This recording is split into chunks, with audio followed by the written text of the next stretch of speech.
Hi, welcome to a special edition of the Generative Age. It's Donovan here with my amazing co-host Vias. Hello. And we are so excited to have Jeff Barr with us today, VP and Chief Evangelist at AWS. I'm so happy to be here. Jeff, thank you. We know you just traveled in from Seattle. It's been a long day and a half. Almost 50 years. I'm just chomping at the bit to ask you so many questions. We're going to try and stick to GenAI today, but just give us a brief view of your history, your lifetime, just anything, lightweight. Let's headlines. see. Okay, so my first job was actually in a computer store in Seattle. This is at the very, very dawn of the personal computer era. Like the first personal computer was the Altair, which was launched in 1975, I believe. So I was still in high school, and I got this great after-school job where my job was to actually go to the store, and all of the books, the magazines, the literature, the data sheets that arrived, I was supposed to cut open the boxes and put all those things on the shelves. Okay. And in exchange for that, I got paid minimum wage.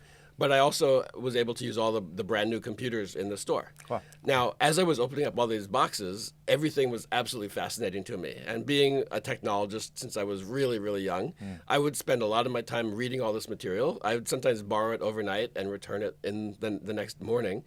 And that meant that I was actually well-versed in all the cool things of this brand new, super exciting field. And in Amazon terms, we call that doing a deep dive. Yeah. But the cool thing about that meant that when customers would come into the store and they'd have questions about, can I use this board with this computer, or how do I set this up, or how does this work?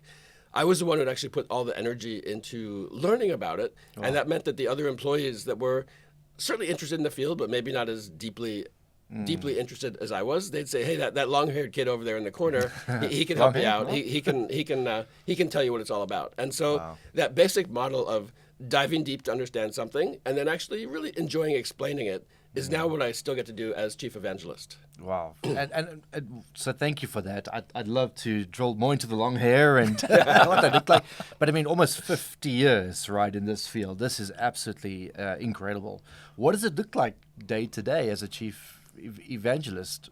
I mean, what does that job even entail? Really? I have a lot of different fun things I get to do. So I get to really understand all the brand new services that we have, and I get to share them out on social media. For 20 years, I actually wrote the AWS News blog, where from 2004 to 2024, I was the lead blogger on the news blog. I wrote about 1.5 million words and about 3,300 posts over the years. Wow. I officially retired from that role in November of last year after creating all that content, and we've now got a whole team behind working on that blog. Sure, I'm sure AI features are supporting it. We actually, everybody creates their content from scratch. We're still a bit old school as far as we really enjoy looking at that blank screen and creating content.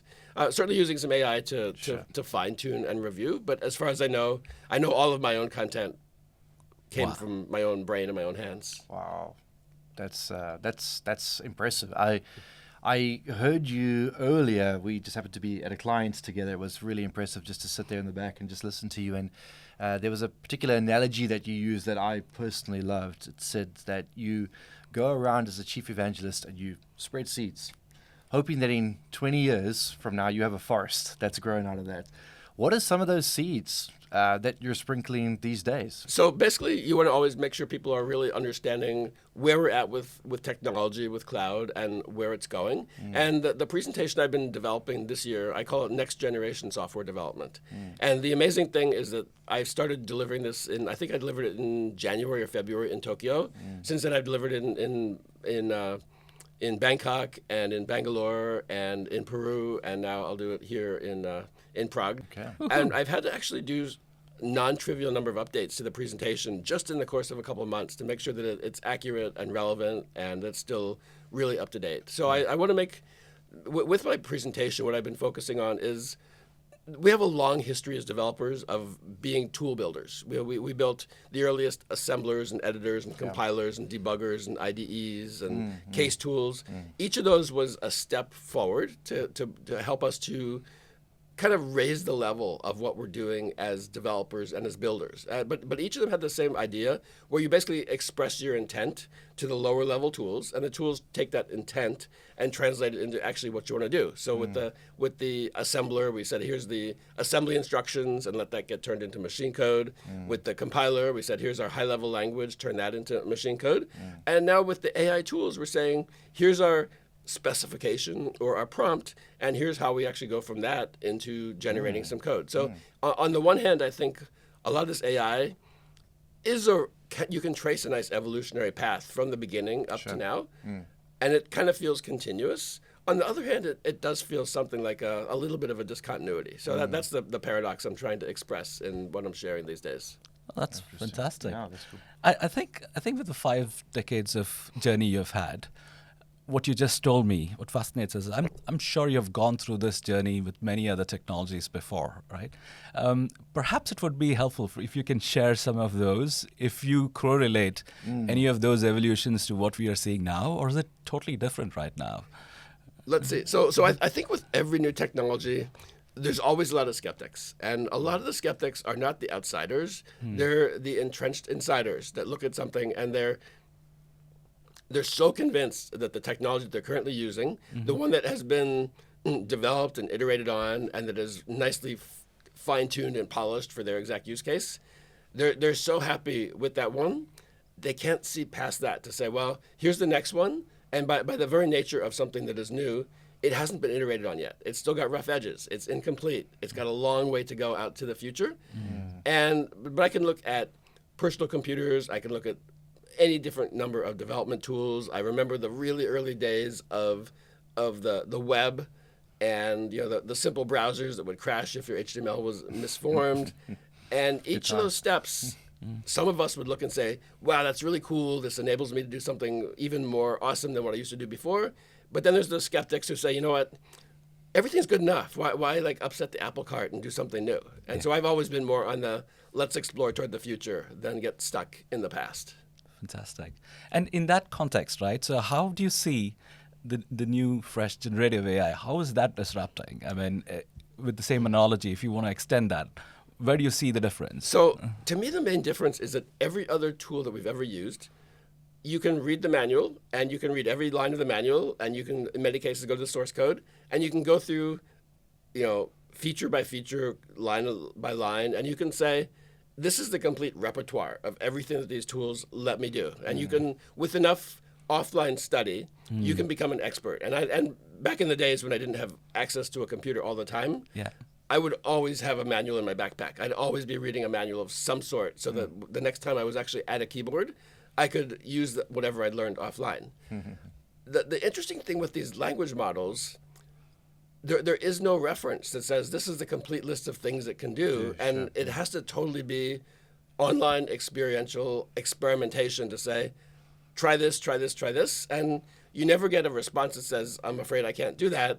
You get an imperfect response. You say, well, okay, it knows something about this, but maybe not quite enough. Let me fine-tune my prompt, and maybe it can help me there. But there isn't, as far as I know, you can't say, tell me all the things you're capable of, which is kind of amazing and a little bit scary and troubling at the same time. Sure, yeah. Like you never know when you're going to hit the end. And to me, there's this kind of paradox. The model is of a finite size, but there's this almost like infinite set of capabilities inside there. I'm still trying to rationalize how that can possibly, both of those can be true. But because you can ask it almost anything, and it'll do a reasonable job at that. Absolutely, yeah. But there's only a certain number of parameters in there at the same time, so it's kind of it's a profound thought. It can twist your brain a little bit. Yeah, it'll twist it for sure. I mean, I guess one of the things we were speaking about earlier was how with this particular technology you have the end user consuming it before the technologists were really pushing it. And do you see this as quite different from some of the past patterns? I think we're seeing that this is, I wouldn't go as far as saying consumer-led, but consumers are really aware of what AI is all about and how it can help them with a lot of tasks that aren't computer tasks. It's just helping them with their everyday kind of things that they need to do. Yeah. I mean, one of my granddaughters was doing a recipe over the weekend. She didn't have one of the ingredients, and she asked one of her AIs, what can I replace this with? And it said, okay, well, instead of using with some kind of oil. I said, well, you can use butter in this particular way. Yeah. And it was like kind of a nice, simple thing. But the idea that her first thought was, let me just ask the AI for the answer. That was kind of the cool thing. That it's such a, it's just at the tip of their brain that this is the way to get answers to problems. Yeah. Yeah. And Jeff, I think your passion towards development is like known, and I'm a big fan I of can sense it it. right here. Right. One of the things as a developer, and I've developed in the past before, there's always deterministic things of here's how things would happen, here's how it would complete. How do you think the developer should evolve their thought process with the advent of it? That's a good question. Generative AI, and how should they think differently, both from development to also the end result, how the software evolves, right? So, To be 100% open here, I am wrestling with that myself all the time. The fact that you can issue the same model, the same prompt, and get varied responses, they're all useful, they're all helpful, they're all going to help you get to the same place ultimately, but that you don't get that same deterministic behavior is something we would always, as developers, struggle to get rid of every bit of uncontrolled. It used to be, okay, the output isn't the same given the same inputs. Well, you've got uninitialized variables somewhere, or your algorithm's broken. There's something loose rattling around inside. Yes. We need to figure out what it is and fix it. And now that's gone from bug to feature. Yeah. And I think what's actually happening is that the developers that are too attached to that old model are maybe going to find themselves left behind, because some of us will get very accustomed to that uncertainty. And others of us are like, you know what, I love that cold, hard ones and zeros reality that is always the same. I don't feel comfortable getting into this kind of fuzzy analog world necessarily. and what should they start programming them? So I know you said even you're grappling with that. What is your early thought? Should we be worried about a deterministic outcome, or is it always the end outcome for the customer? What should be the mindset? I think you should try to solve some problems, and then you should just try to solve the problem. And one thing I'm really encouraging people to do, and part of my talk lately has been, how do you prepare for and how to make yourself ready to succeed in this new world? And I think most of the education to date has taught us how to be good writers. And we start with the blank page, the blank screen, we fill it up with code, okay, we made something.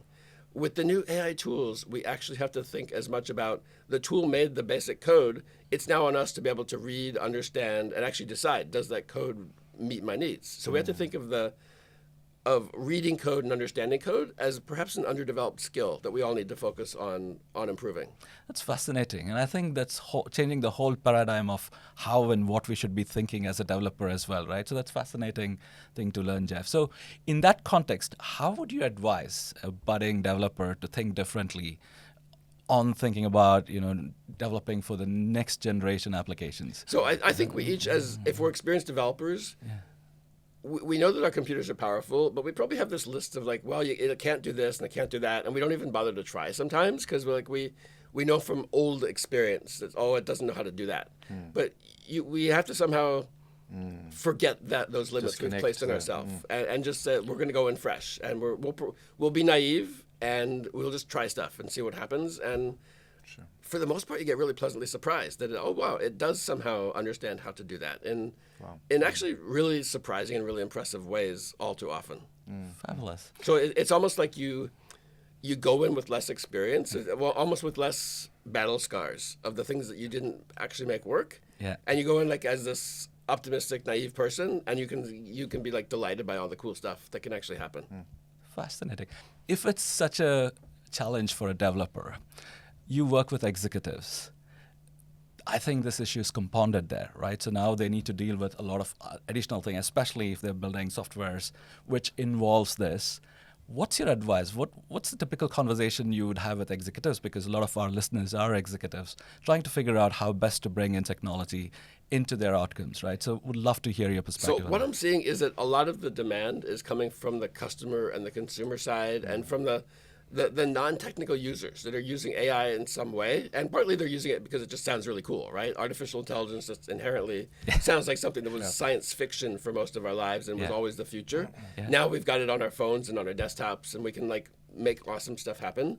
So I think that there's probably customer-led pressure that isn't necessarily solve some particular problem, but it's like, show that you're in line with the latest There's an fashion expectation. trends. It's like a Yeah. fashion trend. It's like, you can't wear last year's colors and last year's Yeah. shoes, right? You have to have the right Well, color of I do, but yeah, we should. New kid in the block, right? Let's use the new kid in the block. there's like a new shade of pink this year that you have to have that right shade of pink, or your whole wardrobe is wrong. Sure. But there's a little element of style to it, but Yeah. but it's not just kind of a for show. I mean, the reality is you have to actually indicate, Yeah. you know what, we are keeping up with trends, Yeah. and we are trying to make sure that we're bringing our customers into the future. And I think when you say, well, we want to bring in AI, yes, you're inventing some use cases, but the thing is, you're going to invent a whole bunch of use cases. Some of them are going to turn out to be Yeah. effectively a dead end. A few others that you thought, yeah, these are peripheral, turn out to be really, really cool. And then one or two are going to suggest something wholly unexpected that might turn out to be your smash hit. So you have to actually get up at bat a bunch of times and just try some things before you know what's going to work. And hearing you speak now, and just thinking back to the question about patterns that we were asking, we've had these hype cycles around big data and IoT, and GenAI is now all the talk. And there are some skeptics that are saying, is this really all the hype it's going to be? What would your response to that be, Jeff? Is it something that's going to pass, or is it something that if you miss the boat now, you're going to be left behind? Well, you never know that you have missed the boat until the boat is gone, and then it's actually really too late. And so I think we can look at this and say it feels so important and so fundamental that if we disregard it, that we're going to have kind of packed ourselves into a bit of a corner and say, well, we really can't actually figure out a way from. And I see this sometimes with companies that want to like modernize their infrastructure, and they say we're here from 2 decades ago, and we want to get out to here and be like super current with every new next generation tool and technology and methodology and process. And you say that's great, but you need to actually kind of like redo evolution to get from where you are to that endpoint. You can't always skip all the generations. You sometimes have to go through those generations to get to the point where you want to be. Yeah. And I think it's going to be somewhat the same with AI, where if you don't get that actual hands-on experience, and you can only learn a little bit about this by reading about it, until you see that magic and see those tokens streaming out, and you see those little pauses as it's kind of thinking, so to speak, and deciding what to output next. You can't feel that dynamic flow, which I think is so important. That flow, that rhythm of you put something in, it pauses, and it starts to spit out what you've asked for. Until you've experienced that for yourself, you're not going to really get it. You talk, you're talking about this. We're talking about customers' expectation of your product, of your services, to kind of be fueled by AI and generative AI, I guess, as well. And you talk about your granddaughter, you said, looking for alternative recipes, which means that the younger generation's already using these technologies. I look at the people in my own business, the amount of AI and pressure to use AI-driven tools to be more efficient. It just seems like there's this bottom-up pressure and this external pressure. Are we going to move into a world where this is going to become normal and expected at some point? Surely, right? Is that sort of where we move? I think it ultimately ends up effectively baked into so many different things that we do that yes, there will be AI inside, but it will be just another attribute. Yeah. We don't usually buy something and it explicitly on the label says it's scalable and secure and cost effective and so forth. And sometimes it's like Just marketed as like expected, modern or new and improved. But I think at some point the AI will be effectively intrinsic to so many different things that it'll just be. It's a way to go from a request to response, right? To vastly oversimplify. You ask for something and a response comes out, and all the rest inside. There's so many different ways to do that. That AI is to vastly oversimplify and not to dismiss at all the amazing power of AI. But there's a lot of situations where you just want to make a request and a response, and the implementation details are not things you really need to worry about too much. Yeah. It's almost like what was there before the search bar, Yeah, totally. I mean, at least this wave, right, Jeff? I think we've been running this podcast for a little more than 6 months now. From the topic what we started to where we are now, we struggle ourselves to keep with up, the pace with innovation. It's changing so quickly. We started off with basic LLM. What is an LLM? We started having that conversation What up training front. do I need to? Exactly. And then suddenly you have distilled LLMs. Then you have multiple LLMs which you can actually use. And now we have MCP. And the list goes on, right? It doesn't stop. So the biggest question what enterprises typically and the executives think about is, how do we keep up with the pace of innovation? And very specifically, if I am new into the journey of generative AI, what would be your advice? Like, how do we start? Because keeping with this pace of innovation is not simple, right? Sure. So I actually think the industry has to do more to really condense and simplify the descriptions of what's going on. And we don't have time to read tens of thousands of words to describe some new concept. We need to actually figure out ways to say, okay, here's the 1 minute, 5 minute summary of something important, and ultra condense it so that the right people can get it. And I've almost thought about starting up some kind of a podcast myself that's like, oh, here's the 2 minute version of a cool thing every day to just summarize and give us a way to. And I hate keep up, because we can't keep up. It's always fall less behind, right? Because we fall less behind, but we also always, you have to keep kind of tightening up your filters of what you find interesting, and just say, okay, I will try to keep up the best I can with this ever narrowing set of topics. Is I think the best we can do.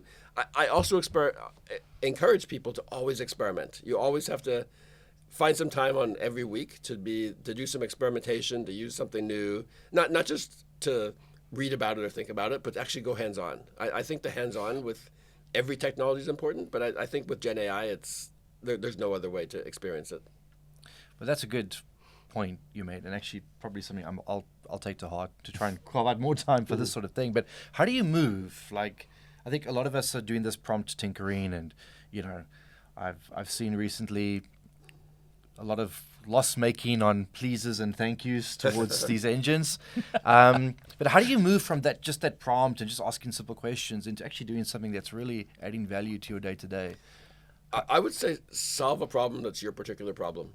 Yeah. Just find something that you want to do, and just like iterate on enough to actually get a solved problem, and say, okay, I've actually done it, and then take some good notes and kind of absorb the experience along the way. And like Steve Jobs once said about the journey is the reward, and just like it's not just that you started with the prompt and there was the app. Like, remember the iterations, the way you did the course corrections. Did you have to like use source code control? Did you need to rewind? Did you need to like reiterate your prompts? Did it wander off into a dead end and you had to back up?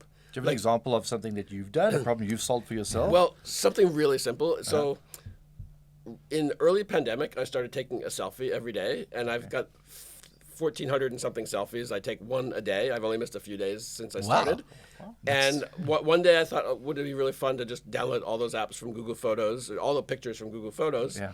And I did one prompt, and it helped me to get a little command line tool to download all those images. Oh. And then I said, what was my exact prompt? I said, go through all those images in a folder and find my nose, and then center all the images, like make me an animated GIF of all the images, but keep it centered on my nose just so that they all kind of look the same. Nice. That was like an hour's worth of iterating with that. I think I used the Amazon Q CLI to do that. Yeah. Super fun to do that, and to get a useful app out at the end and get my animation No done. ways. Yeah. That's cool.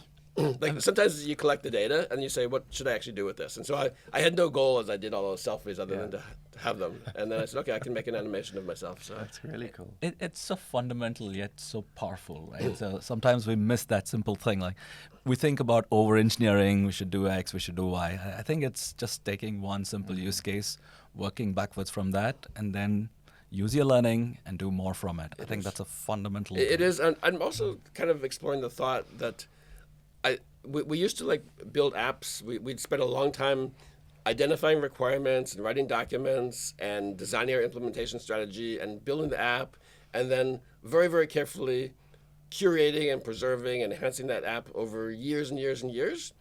I'm starting to wonder if some of the apps we build are just these almost transient things. We build, we use them for a little while, and then whether it's every week or every month, we just pull out our prompt, we build a fresh one with the newest model and the newest technologies. And we don't really think about the long-term life of the app. That we think about the prompts we use to get there and the problems we like to solve, but maybe the app is just almost a throwaway. And we care a lot about the data. We've had so many debates in our own podcast about this, to the point where what's the definition of an app going forward? I mean, would you have a UI in the first place? Unraveling their entire... That's good. And would you actually start thinking how do you change your mindset to think differently? I think that's another important topic. One of the things I've done several times is I've built little command line tools And again, I happen to use Amazon Q CLI because it works really well for me and produces some great results. I built some interactive tools, like command line tools. And then with one command, I said, convert this to a single page web app. And it did it made the entire web app with the CSS and the JavaScript and the HTML. Like, how cool is that? To just turn it into a web app and throw it up on a server and away you go. But you do it, it's okay, I use this for the day, and do I need to keep it around? Yeah, it's too much trouble to catalog them and keep it around. I'll make it again fresh. Make it again when you need it, Set it up when you need it. Yeah, so we have apps on demand. Like, it's almost like you log in, you build your app, you use it for the day, and you don't even bother to delete it. You just like log out and it's gone. So, but that then says our data is really important. And every effort we have to capture the data, keep it really clean, make sure it represents what we expect, keep all the schemas in good shape. That's maybe the value that we're going to think about long term. Keep all the data in great shape. And I think it's a good segue to another question which I wanted to ask was, how is data and also the responsible AI piece relevant now? Because it's more relevant now than before. What's your view on that, and how do you actually address others to consider that while they're actually thinking about it? I think the responsibility part is super, super important. You can't just believe what you see, right? Something comes out, and you have to have some level of validation and cross-checking, and even your intuition. You look at something and say, no, that can't possibly be right. And then there's other automated ways, and you even think about using several models in parallel to kind of check each other. But you can't just trust what the computer tells you. And that we have to all have that kind of natural skepticism built in to make sure that we're not being misled. And for me, if I again go back to your history of 5 decades, and I would like to sound so old. We keep saying that. I'm fascinated with that thought. I'm like still thinking I you're never living. thought that I would get to this point. So You're living LLM for me, right? And if you need to predict from your immense data, which you've built over a period of time, like, how do you see the future? I mean, what in your view in the next 3-5 years? Oh man, predicting 3 to 5 weeks is actually really hard right now. Honestly, I remember before I left for my trip that took me to Bangkok and Bangalore, that DeepSeek was just like a week before I left. DeepSeek was just like a thing people were ready to pay attention to. Yeah, Sure. The last day of the trip, I think it was, we'd already launched that on AWS, and it's like it's now available. You can start using it, and so the speed of innovation, it's like incredible. So predicting like where the models will go. I mean, I'm sure the models will continue to get bigger as far as numbers, but I'm sure we're going to hit some point where we're saying more parameters doesn't equal a better model, and there's going to be other parts that are going to have to continue to improve. I think it's way, way, way early. Like we always say at Amazon, we're still on day one. With AI, it's like we're like a few minutes after midnight on day one at this point. We're really, really super early, and there's so much iteration, so much amazing stuff's going to happen in the years to come. How can you even predict at this point? The thing with predictions is no one actually comes back later and says you predicted this and you were totally wrong. that's the beauty, right? Well, kind of, but I think with every new technology, there's a set of obvious use cases at the beginning, and it's only when people have deeply absorbed them and are really familiar with them and they're building their 4th or 5th different app that they finally say, wow, I really have mastered this to the point where I can push it beyond the limits. Do you remember Doom, the computer game? Of course. Oh, okay. Do you remember the time before Doom? No. Okay. Before that game came out, okay, maybe you do. Okay, before that game came out, the common understanding was that there's no way that there was enough video bandwidth or compute bandwidth on a garden variety PC to do 3D rendering in real time like that. Yeah. But sharp developers and clever algorithms pushed that hardware to the absolute limit and were able to do that real-time 3D, the projection and the ray tracing and everything, and all the walls and everything. And suddenly it's like, wow, the same piece of hardware I've had here for years can do this amazing level of graphics I never would have actually suspected. I think we're going to see the same thing with all these AI apps and tools.